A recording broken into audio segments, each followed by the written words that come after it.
Yes, Jerlin's father would like to say a few words on her behalf. Yes, please, in Tamil. Go ahead.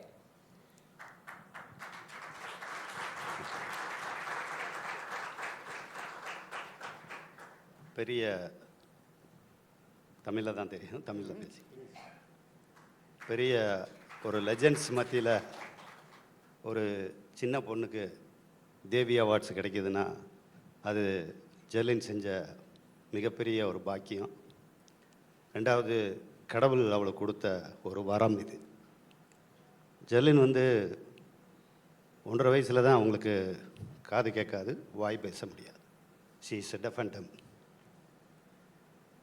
கடவுள் எல்லாருக்கும் இந்த மாதிரி special child கொடுக்கறதில்ல. லட்சத்தில் ஒரு பேர். அதாவது எந்த பேரண்ட்டால் அவங்கள நல்லா பார்த்துக்க முடியும் அப்படின்னு தெரிஞ்சு தான் அவங்களுக்கு இந்த மாதிரி சைல்டு.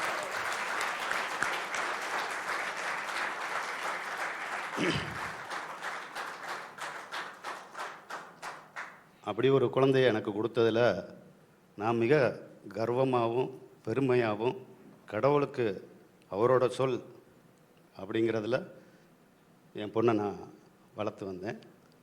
அவளுக்கு என்ன இஷ்டமோ அப்படிங்கிறதுல பார்க்குறப்ப பேட்மிண்டனில் அவளுக்கு ஒரு ஆர்வம் இருந்துச்சு. அந்த ஆர்வத்தை தெரிஞ்சு 8 வயசில் ஜெர்லினை பேட்மிண்டன் ஆடுறதுக்கு கூப்பிட்டு போனேன். டெய்லி ஒரு 10 ஹவர்ஸ், அதாவது 10 வயசுல இருந்தே 10 ஹவர்ஸ் ப்ராக்டிஸ்.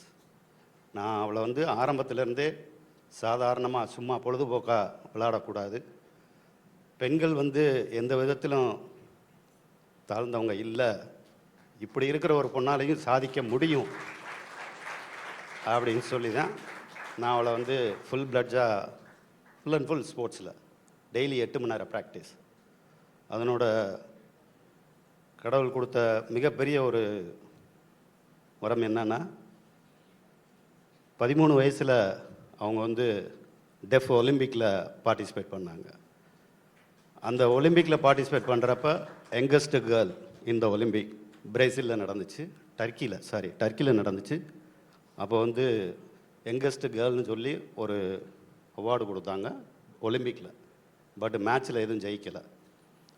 விடாமுயற்சி